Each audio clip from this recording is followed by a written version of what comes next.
Hi friends, ఓం సాయిరామ్. బాబాగారి ఆశీస్సులు అందరిపైన ఉండాలని చెప్పేసి మనస్ఫూర్తిగా కోరుకుంటూ అందరూ కూడా సుఖంగా సంతోషంగా ఎప్పుడు కూడా ఆనందంగా ఉండాలి అని చెప్పేసి ఆ బాబాగారి తరపున నేను కూడా మనస్ఫూర్తిగా కోరుకుంటున్నాను.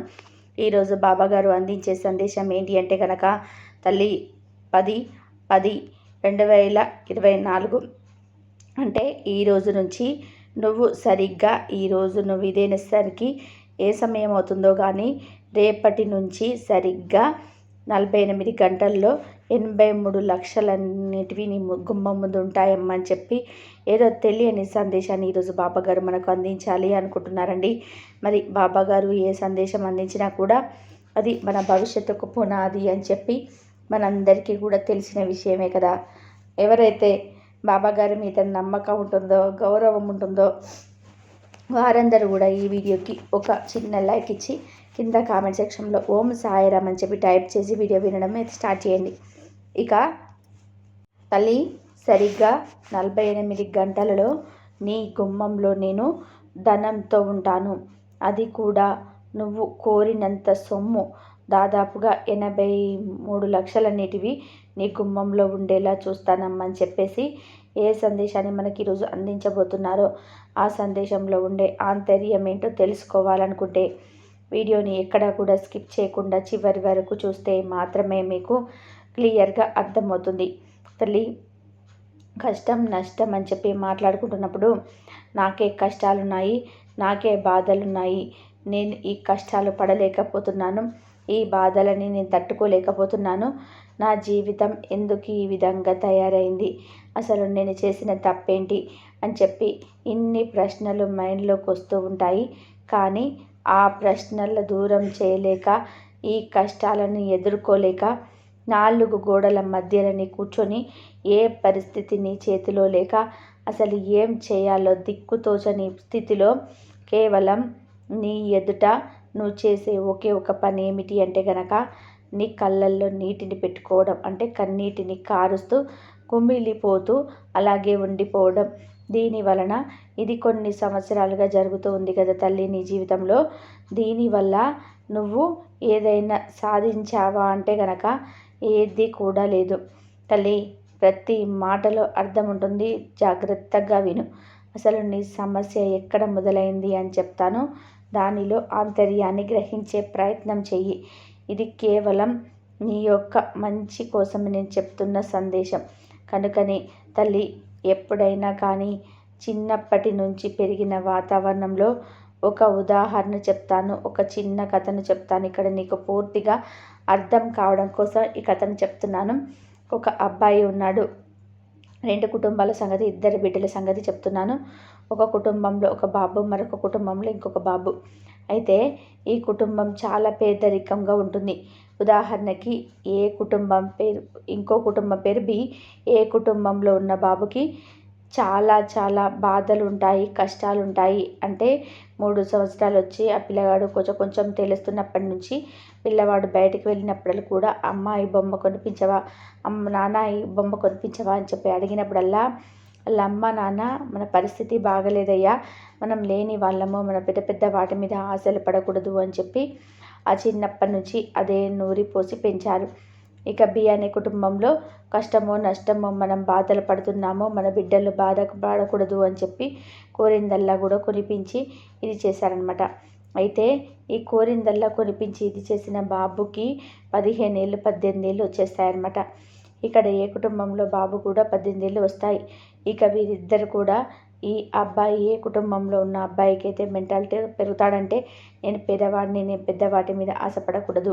బి కుటుంబంలో ఉన్న అబ్బాయికి అసలు ఏ పేదవాడిననే తెలియదు, ఏదైనా కావాలి అంటే దాన్ని వెంటనే తగ్గించుకోవాలి అనే ఇదితో అదవుతాడనమాట.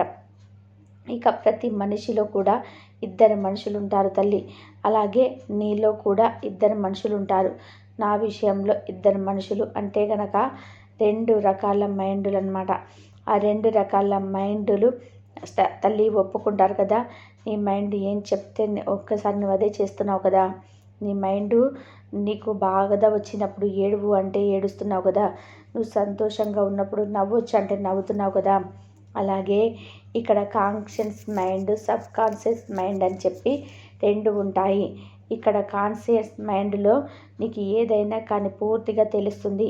కానీ సబ్ కాన్షియస్ మైండ్ అంటే ఆ మైండ్ అనేది ఎంత పవర్ఫుల్గా ఉంటుంది అంటే నువ్వు ఏదైనా సాధించగలవు అని చెప్పి నీ మనసుకి అనిపించినప్పుడు ఖచ్చితంగా అది సాధించేంత వరకు నీ యొక్క సబ్ కాన్షియస్ మైండ్ అనేది నువ్వు వదిలిపెట్టిన అది వదిలిపెట్టదు అని చెప్పి నీకు తెలుసా తల్లి? కనుక చిన్నప్పటి నుంచి ఏ కుటుంబంలో అబ్బాయి డబ్బులు లేవు, అదే స్థితిలో ఉన్నాడు, ఏదో తనకి ఇంక 25 ఏళ్ళు వచ్చిన తర్వాత తనకు తోచిన పని చేసుకుంటూ ఒక రూపాయిని తను దాచిపెట్టుకుంటూ ఏదో నాకు 10,000 వస్తే ఆ అమ్మాయి నా జీవితానికి 10,000 చాలు అని చెప్పి అక్కడే సెటిల్ అయిపోయాడు. ఎందుకంటే నేను పేదవాడిని, నాకు ఇదే ఎక్కువ అనే మైండ్తో సెట్ అయిపోయాడు. అదే తన యొక్క సబ్ కాన్షియస్ మైండ్ అనేది అలా ఫిక్స్ అయిపోయింది. కానీ ఇక్కడ బి అనే అబ్బాయి నాకు ఆ పెద్ద బిల్డింగ్ కావాలి, ఆ బిల్డింగులు కూడా ఇట్లాంటిదని 3 సంవత్సరాల్లో కట్టించుకోవాలి అనుకున్నప్పుడు తన యొక్క సబ్ కాన్షియస్ మైండ్ అనేది ఖచ్చితంగా నువ్వు చేయగలవు, ఖచ్చితంగా నువ్వు సాధించగలవు, నువ్వు ఏదైతే అనుకుంటున్నావో దానికోసం అయితే నేను కృషి చేస్తాను అని చెప్పి ఆ సబ్ కాన్షియస్ మైండ్ ఆ అబ్బాయికి ఆలోచనలు ఇస్తుంది. ఈ పని చేయి, పార్ట్ టైంగా ఇంకొక పని చేయి, నువ్వు ఇంకొక పని చేయి, ఇక్కడ ఈ చీటీ వేసుకో, దీనికి రూపాయిన్నర 2 రూపాయలు వడ్డొస్తుంది, దీంతో నేను ఇంక కొంచెం డబ్బు మిగులుతుంది, ఇలా ఇలా ఇలా ఏదో ఒక సలహా, ఏదో ఒక సాధించాలని నువ్వు అని చెప్పి ఆ సబ్ కాన్షియస్ మైండ్ అనేది ఆ అబ్బాయికి తెలుపుతూ ఉండబట్టి 3 సంవత్సరాలలో 70 లక్షల 80 లక్షల బిల్డింగ్ని అప్పు లేకుండా కొనేసేసాడు. అది సబ్ కాన్షియస్ మైండ్ యొక్క పవర్.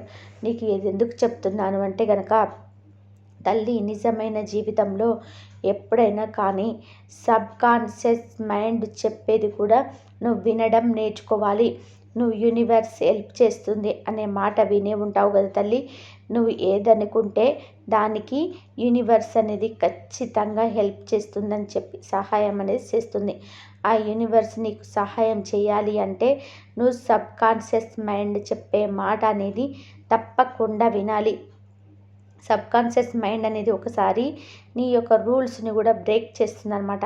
నువ్వు ఇది చెయ్యలేను అని చెప్పి నువ్వు ఫిక్స్ అయినప్పటికీ కూడా ఏదో ఒక సమస్యతో నువ్వు బాధపడుతున్నప్పటికీ కూడా ఇక నీ కష్టం ఎక్కువైపోయింది, దీన్ని ఇలాగే నా మనసులో పెట్టుకొని నేను మోస్తూ ఉంటే కనుక ఈ సమస్యతో ఇక నా వల్ల కాదు, నా జీవితం కూడా పాడైపోతుంది.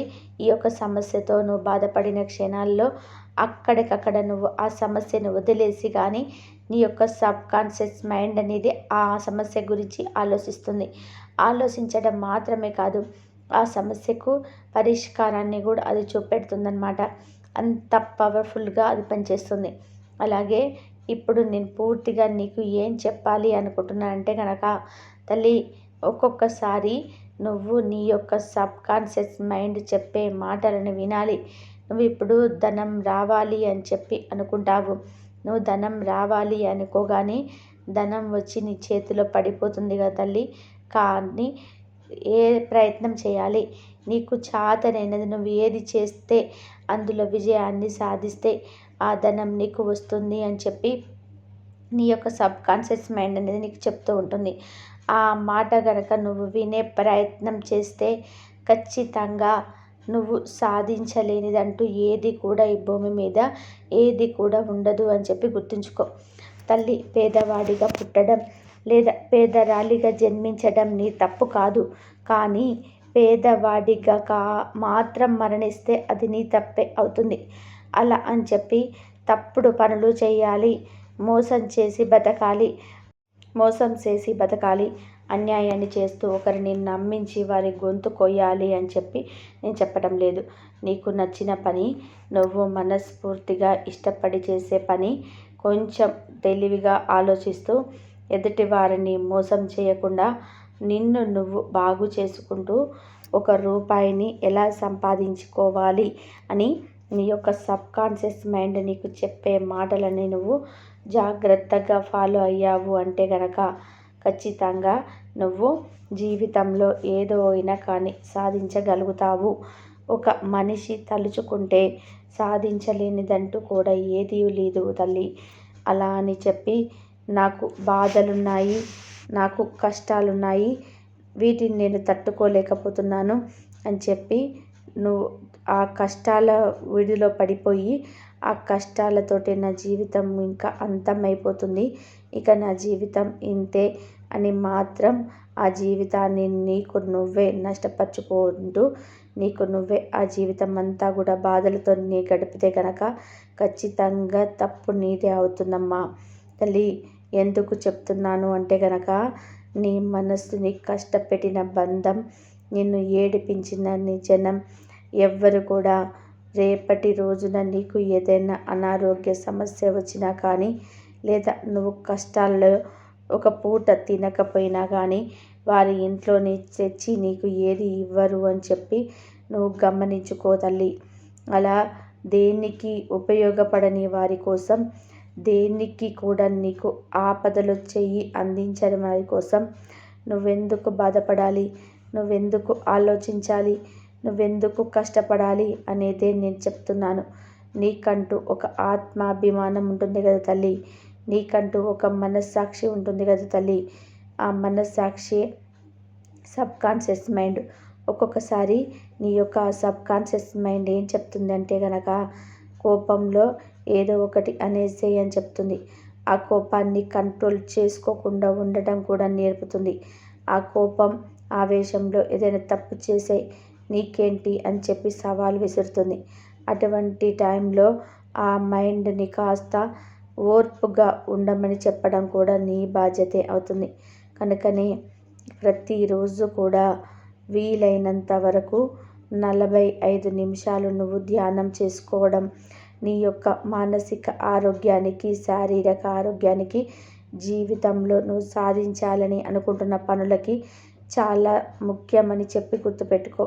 లేదంటే నీకు కష్టం వచ్చినా, కన్నీరు వచ్చినా కానీ ఆ బాధని ఒక డైరీలో రాయడం నేర్చుకో. ఆ బాధలో గనక నీకు న్యాయం ఉంటే రెండవ రోజు ఆ బాధలో ఏముంది, ఎందుకు ఏడుస్తున్నాను, ఎవరి వల్ల నేను ఏడుస్తున్నాను, ఇతను నాకు ముఖ్యమేనా, వీరి కోసమేనా నా జీవితాన్ని ఇలా పాడు చేసుకోవడం ముఖ్యమా, అవసరమా, వీరి కోసమా నేను ఏడుస్తుంది అని ఆలోచించుకుంటావు. కనుకనే చెప్తున్నాను, ఏ సమస్య వచ్చినా కానీ నువ్వు కష్టాలలో ఒక పూట తినకపోయినా కానీ వారి ఇంట్లో నుంచి తెచ్చి నీకు ఏది ఇవ్వరు అని చెప్పి నువ్వు గమనించుకో తల్లి. అలా దేనికి నువ్వు ఉపయోగపడని వారి కోసం, దేనికి కూడా ఆపదలు చెయ్యి అందించని వారి కోసం నువ్వెందుకు బాధపడాలి, నువ్వెందుకు ఆలోచించాలి, నువ్వెందుకు కష్టపడాలి అనేది నేను చెప్తున్నాను. నీకంటూ ఒక ఆత్మాభిమానం ఉంటుంది కదా తల్లి, నీకంటూ ఒక మనస్సాక్షి ఉంటుంది కదా తల్లి. ఆ మనస్సాక్షే సబ్కాన్షియస్ మైండ్. ఒకసారి నీ యొక్క ఆ సబ్కాన్షియస్ మైండ్ ఏం చెప్తుంది అంటే గనక కోపంలో ఏదో ఒకటి అనేసేయి అని చెప్తుంది. ఆ కోపాన్ని కంట్రోల్ చేసుకోకుండా ఉండడం కూడా నేర్పుతుంది.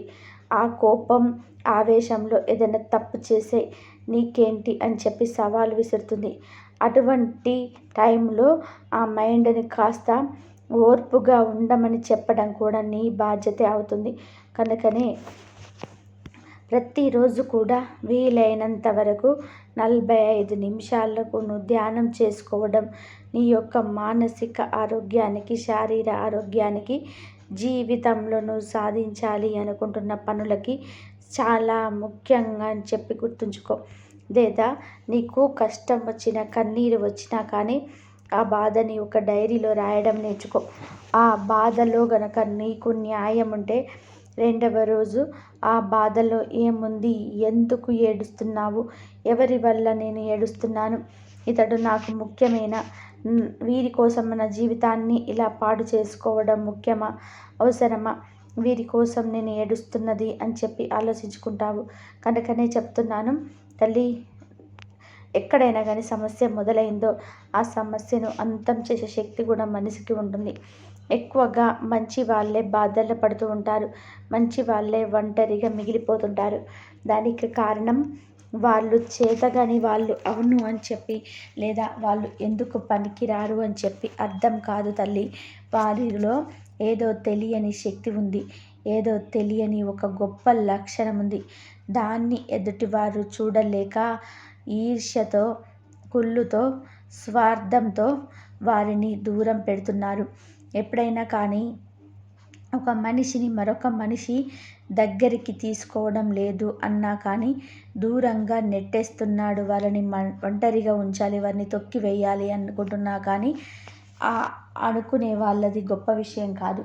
ఇక్కడ ఈ ఒంటరిగా ఉంచాలి అనుకున్న మనిషి ఎవరైతే ఉంటాడో అతనిలో ఏదో గొప్ప టాలెంట్ ఉంది కాబట్టే అతడు అలా చూస్తున్నారు అని చెప్పి గుర్తుంచుకోవాలి. ఆ గొప్ప టాలెంట్ ఏదో నీకు తెలుసు కదా తల్లి. ఇక వారి కోసం నువ్వు ఆలోచించుకోవడం దేనికి? నీ ముందు నీతో మాట్లాడే ధైర్యం లేని వారు నీ వెనక చాటున నీ గురించి చెప్పుకునే పిరికి వాళ్ళ గురించి ఆ తల్లి ఇంత ఆలోచన. ఇదంతా ఎందుకు చెప్తున్నానో నీ మనస్సాక్షికి ఇప్పటికే అర్థమైపోయి ఉంటుంది కనుక ఎక్కడి సమస్యలు అక్కడ వదిలేసేసి నీ సబ్కాన్షియస్ మైండ్ ఎప్పుడు ఏం చెప్తుందా దాన్ని నేను ఫాలో అవుతూ అది ఒక్కొక్కసారి తప్పు చేపించాలి అంటే కోపం, ఆవేశం రూపంలో, మాటల రూపంలో ఎదుటి వారిని తక్కువ చేయి, నువ్వేమి తక్కువ కాదు అని చెప్పి అది ఒక్కొక్కసారి పొగరును చూపిస్తూ ఉంటుంది. ఆ పొగరును ఎప్పుడు ఎలా కంట్రోల్ చేసుకోవాలో కూడా తెలుసుకుంటూ నువ్వు ఆ సబ్కాన్షియస్ మైండ్ మాట కనుక విని నీవు విశ్వానికి, యూనివర్స్కి కనుక లొంగి న్యాయంగా ఉంటే తప్పకుండా నీకు ఇప్పుడు ఆ అవసరమైన ధనం ఏదైతే ఉందో అది 48 గంటల్లో నీ గుమ్మంలోకి వచ్చేలాగా నేను చూస్తాను తల్లి. ఒక మనిషి సాధించాలి అనుకుంటే సాధించలేనిది ఏదీ లేదు అని చెప్పి నీకు మరొకసారి గుర్తు చేస్తున్నాను. ఇక పాప పుణ్యాలు, కర్మఫలాలు, కష్టసుఖాలు వీటన్నిటినీ కూడా నీ బాబా నీకు తోడు ఉంటాను అని కూడా మాట ఇస్తున్నాను. ఇక ఇంతకంటే నీకు ఏం కావాలో చెప్పు తల్లి. మనస్సుని ప్రశాంతంగా ఉంచుకో. ఎక్కడ టెన్షన్స్ అక్కడే వదిలేసేసేయి, ఎక్కడి బాధలు అక్కడే వదిలిపెట్టు. ఈ క్షణం ఏం జరుగుతుంది అని మాత్రమే ఆలోచించుకో. ఏం చేస్తే నువ్వు సంతోషంగా ఉంటావు అని మాత్రమే ఆలోచించుకో. కొంచెం సోమరితనం ఉంది, ఆ సోమరితనాన్ని కూడా పక్కన పెట్టు. నోట్లో నుంచి ఎప్పుడు మంచినే పలికే ప్రయత్నం చెయ్యి. వీలైనంత వరకు కోపాన్ని తగ్గించుకో. ఎదుటి వారి మీద మాట దూషణ అనేది పనికిరాదు అని కూడా గుర్తుపెట్టుకో. ఎదుటివారు ఎవరైనా నీ దగ్గరికి సాయం కోరి వస్తే వారికి సహాయం చేసి పంపించు. ఎదుటివారు ఎటువంటి వారైనా కానీ వారి యొక్క కర్మఫలం అనుభవించక తీరుతారు. ఇక నీ స్వార్థానికి వాడుకుంటున్నారా, వాడుకోనివ్వు. నిన్ను బాధల్లో ఉపయోగించుకోవాలని చెప్పి చూస్తున్నారు, ఉపయోగించుకోనివ్వు. నువ్వు చెప్పడం వలన నీకు వచ్చే నష్టం ఏదీ ఉండదు. ఒకవేళ వారు స్వార్థంగా ఆలోచిస్తే ఎప్పటికైనా కానీ వాళ్ళ స్వార్థం దెబ్బతీస్తుంది అని చెప్పి గుర్తుంచుకో తల్లి. నీకు ధనం ఎంత అవసరమో నాకు తెలుసు. ఎదుటి వారు నిన్ను అప్పులు చేశారు నువ్వు అని చెప్పి ఎన్ని మాటలతో నిన్ను దూషణ చేస్తున్నారో, ఎంత చులకనగా నిన్ను మాట్లాడుతున్నారో ఆ సమయంలో నీకు ఎంత కన్నీరు వస్తుందో అన్నింటినీ కూడా నేను గమనిస్తూనే ఉన్నాను తల్లి. దైవారాధన మాత్రం అస్సలు వదలకు. ప్రతిరోజు ఇంట్లో నిత్య దీపం పెట్టడం నేర్చుకో. ఇది నిన్ను ఎన్నో సమస్యల నుంచి గట్టెక్కిస్తుందని గుర్తుపెట్టుకో. మనసును ధైర్యంగా ఉంచు. నీ గురించి మాత్రమే నువ్వు ఆలోచించుకో. ఈ భూమి మీద నిన్ను నువ్వు మాత్రమే సంతోషంగా ఉంచుకోగలవు అని చెప్పి గుర్తుంచుకో. కనుక ఇకపై దేని గురించి కూడా ఆలోచించను బాబా, అంతా కూడా నేను మీరు చెప్పినట్టుగానే చేస్తాను బాబా అని చెప్పి అంటే నిజంగా ఈ తండ్రి చాలా సంతోషపడతాడమ్మా. కనుక నీ యొక్క బాధని, కష్టాన్ని, నీ యొక్క దుఃఖాన్ని, నీ యొక్క అవసరాన్ని అన్నింటిని కూడా తెలిసే, అన్నింటిని కూడా గ్రహించే నీ యొక్క మంచితనానికి బానిసై 48 గంటలలో నీ గుమ్మంలో ధనం ఉండేలా చూసే బాధ్యత పూర్తిగా నాదే తల్లి అని చెప్పి ఈరోజు బాబాగారు మనకు చాలా చక్కటి సందేశాన్ని అందించారండి. ఈ సందేశంలో ఎంతో గొప్ప ఆంతర్యం ఉంది, మనం అర్థం చేసుకోవాలి. కానీ మరి ఈ సందేశం మీ అందరికీ నచ్చింది అనిపిస్తే ఒక చిన్న లైక్ ఇవ్వడం మాత్రం మర్చిపోవద్దు. కింద కామెంట్ సెక్షన్లో ఓం సాయిరామ్ అని చెప్పి టైప్ చేయడం కూడా మర్చిపోవద్దు. మరి ఇంకా కొంతమంది బాబా భక్తులకు ఈ వీడియోని షేర్ చేయడం కూడా మర్చిపోవద్దు. మొదటిసారిగా సాయిబాబా పిలుపు ఛానల్లోకి వచ్చినట్లయితే కింద మీకు బ్లాక్ కలర్లో సబ్స్క్రైబ్ అనే బటన్ ఉంటుంది. దాన్ని ప్రెస్ చేసి పక్కనే ఆల్ సింబల్ ఉన్న యాక్టివ్ చేసుకుంటే ప్రతిరోజు బాబా గారి సందేశాలన్నిటివి మీకు నోటిఫికేషన్ రూపంలో వస్తాయి. మరొక మంచి సందేశంతో మళ్ళీ కలుసుకుందాం. అంతవరకు కూడా బాబాగారి ఆశీస్సులు మీపై ఉండాలని చెప్పేసి మనస్ఫూర్తిగా కోరుకుంటూ సర్వేజన సుఖిన భవంతు.